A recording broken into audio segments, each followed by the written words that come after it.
Why Jesus? That's the topic. But first of all, I would like to ask the first questions.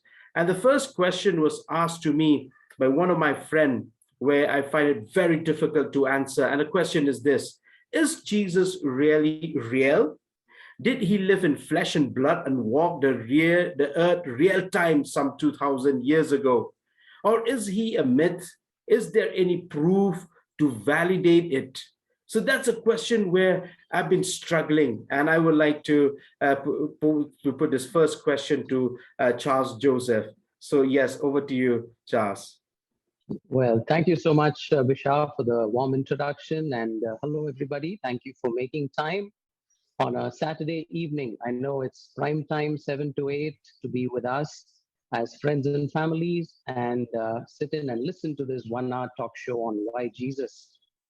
And Jesus is the reason for the season. And so, as Reasons to Believe and the Reason Institute in Asia Pacific, we thought it's an appropriate thing for us to do, presenting Jesus as a reason to believe and as the reason to believe. And that's why this timely pre-Christmas talk show on our channel.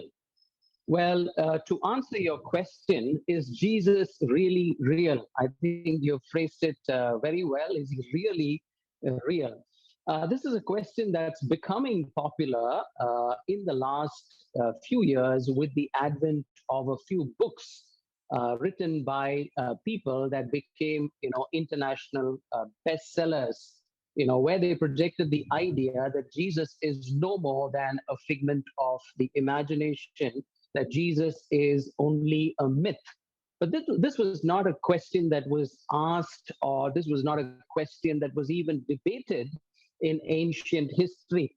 It is a given fact that Jesus was a historical person. I'm not saying this because I subscribe to the biblical worldview and it is not circular reasoning. I'm not trying to quote Peter and Paul and James and John and trying to prove to you that Jesus is a historical figure that walked in flesh and blood. But we have extra biblical sources, people that, if I may, would be called as secular historians of antiquity. The ancient historians of Rome and the ancient historians who were Jewish and who were non-Christian, quote unquote, pagan historians, who did not bat an eyelid in quoting the historical Jesus in some of their writings. And let me remind you, they had no axe to grind in doing so. The first very famous one, obviously, is Flavius Josephus. Josephus is a Jewish historian who lived very close to the time of Jesus, 37 AD onwards.